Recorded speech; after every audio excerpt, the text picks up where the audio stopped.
Hi mga kamamshi! Ayan, meron tayong order kaninang ube champorado. Ayan, na-prepare na namin siya, naluto na, nilagay namin sa topper. Tapos mamaya lang ay lalagyan natin siya ng pizza roll. Ayan, o diba? Ang pizza roll ay nilagay na ni Ate Jehan sa mga topper.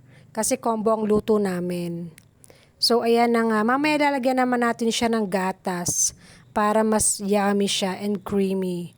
Kasi ang luto ni Ma'am Shi ay hindi natin tinitipid para laging uulit-ulit ang ating mga suki. So pagkatapos ng gatas, cheese naman ang ilalagay natin para naghahalo yung tamis at alat, 'di ba? Masarap talaga yung ganong combination, matamis at maalat. So ayan na nga, tapos ng lagyan ng mga cheese at gatas.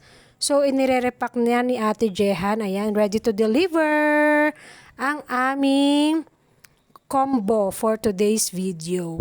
So ayan na nga, nag-deliver na kami at ito na nga yung last na deliver namin. Sabi ko i-video niya. Tapos hinanap namin, meron na palang bagong tower dito, yung dito SIM. So ayan na nga, malapit daw siya dyan. So nakita na namin, after that, bumili kami kay Michael ng shake kasi sobrang init ngayon. So nagpagawa kami ng Oreo Mango shake at mango graham. So ayan na nga. Sabi ko kay Michael, huwag niyang lagyan ng maraming asukal. Ayoko ng maraming asukal. So ayan na nga. Yan, nilibre ako na Ate Jehan. Napaka-generous talaga ni Ate Jehan. Nililibre ako amo. So, di ba? Sarap na sarap sa Ate Jehan.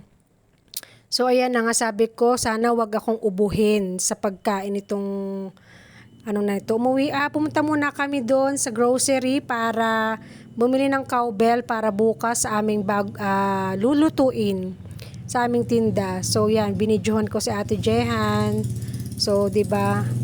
Ang sarap ng buhay niya, meron siyang driver at meron siyang e-bike. O 'di ba, sosyal.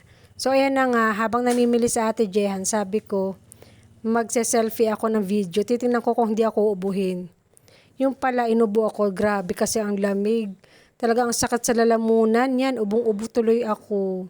Pero talagang sabi ko hindi ko ubusin. Pero maya-maya lang, ubus na ang aking Oreo Mango Shake. So, ayan na nga, naubos na. O, diba? Tingnan natin kung hindi lang ako uubuhin dyan. For sure, mamayang gabi, ubong-ubo ako. Bye mga mamshi!